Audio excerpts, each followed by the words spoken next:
현재 파리올림픽에 대한 불만이 한두 개가 아닙니다. 오히려 선수들이 식사부터 생활까지 모든 불편함을 감수하고 있으며 그로 인해 경기력 저하가 빈번하게 일어나고 있는데요. 지난 도쿄올림픽에 이어 최악의 올림픽이라며 평창올림픽과 비교하는 영상이 해외 각국에서 방송되면서 다시 한번 우리 대한민국의 위상이 올라가고 있습니다. 특히 제일 기본적인 먹거리와 이동수단 그리고 잠자리까지 모든 면에서 불만이 터져나오고 있으며 선수들의 컨디션 저하가 제일 크게 작용해 대한민국의 해결법을 공유하고 있는데요. 그도 그럴 것이 출발부터 좋은 흐름을 보이는 우리 선수단의 식단이 공개되면서 부러움을 사고 있습니다. 2024 파리올림픽에 참가한 선수단 사이에서 선수촌 음식에 대한 불만이 쏟아지는 가운데 대한체육회가 한국 국가대표 선수들을 위해 고기 도시락을 배달하는 것으로 알려졌습니다. 파리올림픽 조직위원회는 탄소 배출량 감소를 목표로 고기 대신 채식 위주의 식단을 제공하고 있습니다. 이에 영국 선수단 사이에서 해당 식단의 영양 불균형, 음식 품질 등을 문제로 불만이 쏟아지고 있다고 영국 일간지 더타임스가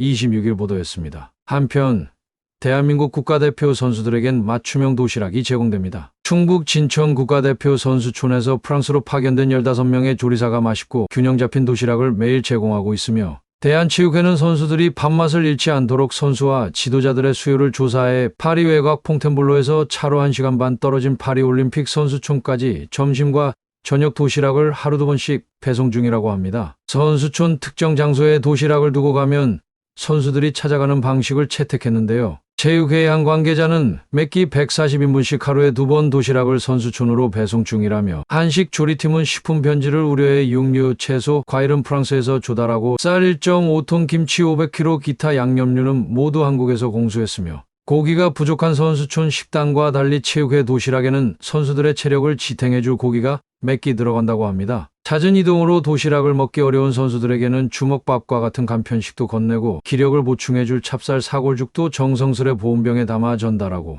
이에 한국 국가대표 선수들은 도시락 식기를 반납하면서 영양사와 조리사들에게 선수와 지도자를 위해 정말 수고가 많습니다. 맛있게 잘 먹었습니다라는 손글씨 편지와 함께 감사의 인사를 전한 것으로 알려졌습니다. 파리올림픽 선수촌에는 레스토랑만 무려 6곳인데 그간 다른 올림픽에서는 단순히 식당이라 불렀지만 이번 올림픽에선 식당이 아닌 레스토랑인데요. 필리피 르츠 올림픽 식음료 책임자는 레스토랑이 아닌 다른 이름으로 부르는 것은 상상할 수 없었다고 말하며 레스토랑 중 2곳은 프랑스 요리, 2곳은 아시아 요리, 1곳은 할랄, 1곳은 세계 음식을 제공합니다. 그런데 여기저기서 선수들의 불만이 터져나오고 있습니다. 음식에서 냄새도 날 뿐더러 맛과 질이 떨어진다고 비난했는데요. 이렇게 먹거리도 정상적이지 않은 상태에서 잠자리까지 불편하고 이동에도 지장을 주고 있습니다. 파리올림픽은 지난 도쿄올림픽을 떠오르게 합니다. 골판지 침대가 들어서는 파리올림픽 선수촌에는 실내 에어컨도 없으며 탄소 배출을 줄이려고 건축 과정부터 목재와 같은 바이오 소재를 썼다는데요. 전기 공급원으로 지열과 태양열 등 청정에너지를 활용하기에 공급이 원활하지 않습니다. 거기에 이동하는 버스에서 에어컨을 켤 수도 없이 창문도 모셔고 1시간가량을 이동하고 있어 선수들의 컨디션 난조가 심각한 상황입니다. 거기에 더해 치안까지 문제로 꼽히고 있는데요. 2024 파리올림픽이 열리는 파리에서 충격적인 사건이 잇따라 발생하고 있다는 보도가 올라오고 있습니다. 올림픽에 참가한 각국 선수들이 도난 피해를 당하는가 하면 여성을 상대로 한 집단 성폭행 사건도 발생했습니다. 프랑스 현지인들도 올림픽 기간 중 소매치기와 도난 사고, 성범죄를 크게 우려하고 있는데요. 지난 25일 프랑스 행포 등에 따르면 아르헨티나 축구 국가대표팀 감독 하비에르 마스체라노는 전날 자국 매체와 인터뷰에서 팀원 중 한 명이 피해를 입었다고 밝혔습니다. 마스체라노 감독은 어제 도둑이 훈련장에 침입한 뒤 물건을 훔쳐갔다며 티아고 알마다가 시계와 반지를 잃어버렸다고 알렸고 감독은 알마다가 경기 시작 전에는 이 사실을 알리고 싶지 않아 했기 때문에 끝난 뒤에야 밝히는 것이라고 설명했습니다. 호주 사이클 대표팀은 파리로 향하던 중 벨기에 브뤼셀에 들렀다가 23일에서 24일 밤사이 차량 침입 절도를 당했는데요. 피해자는 금메달리스트인 로건 마틴으로 절도범은 차량 유리창을 깨고 안에 있던 마틴의 지갑과 배낭 등을 훔쳐 달아났다고 합니다. 한편 프랑스인 10명 중 6명 이상은 파리올림픽 안전에 대해 우려하는 것으로 나타났습니다. 프랑스 일간 루피가로의 의뢰로 여론조사 기관 오독사가 실시에 공개한 설문 결과 프랑스인의 68%가 관광지, 대중교통 등에서의 안전을 우려한다고 답했으며 응답자들이 가장 우려하는 부분은 소매치기와 날치기 피해를 보는 것이며 호텔에서의 수화물 도난이나 성범죄 노출을 우려하는 응답자도 있었습니다. 도쿄올림픽 문제점을 그대로 실현하고 있는 파리올림픽이 지난 도쿄올림픽과 전혀 다르지 않습니다. 당시 도쿄올림픽에서는 선수촌 내 식당에 대한 미흡함도 드러났는데요. 코로나로 인해 미뤄진 올림픽을 강행하면서 보통 올림픽 대회의 경우 선수촌에 식당이 몇 곳 있는데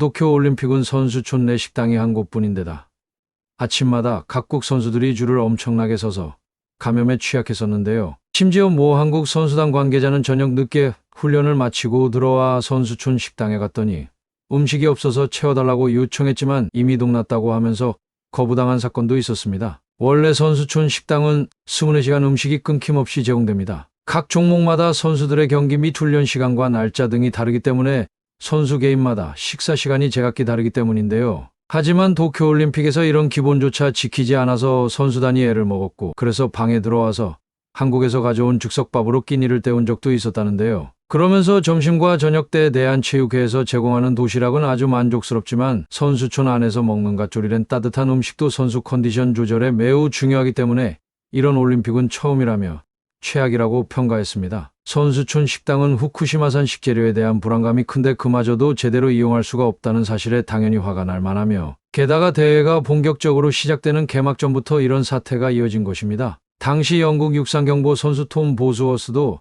선수촌 음식이 형편없다면서 차가운 오물 같은 찐 양파나 반은 안 익은 파스타 말고 식사다운 식사를 하고 싶다 라고 직격탄을 날리기도 했습니다. 도쿄올림픽 참가를 위해 출국한 대한민국 선수단 측은 선수촌에서 자동차로 약 20분 떨어진 치바현 우라야스시의 hen나 호텔을 한 달가량 통째로 빌려 별도로 급식 지원센터를 갖춰 한국에서 공수한 한식 도시락을 공급하기도 했으며 실제로 도시락을 받은 한국 선수들의 만족도도 매우 높다고 합니다. 이에 따라 일본 언론 등이 한식 도시락을 걸고 넘어졌는데요. 우리나라는 급식 지원센터를 이번 도쿄올림픽에서만 운영한 게 아니다라고 선을 그었고 실제로 2008년부터 선수들의 컨디션 조절을 위한 한식단을 제공한 바 있고 또한 한국 선수들 모두가 도시락을 먹는 게 아니고 원하는 선수에 한해 지원했습니다. 도쿄올림픽도 선수촌에 쓰일 침대를 골판지로 만든 일 때문에 논란이 되었습니다. 올림픽 조직위원회 측은 침대의 경량화 및 재활용이 용이한 친환경성을 이유로 이러한 침대를 만들었다고 밝혔고 사실 올림픽 기간 동안에만 쓸 침대라는 걸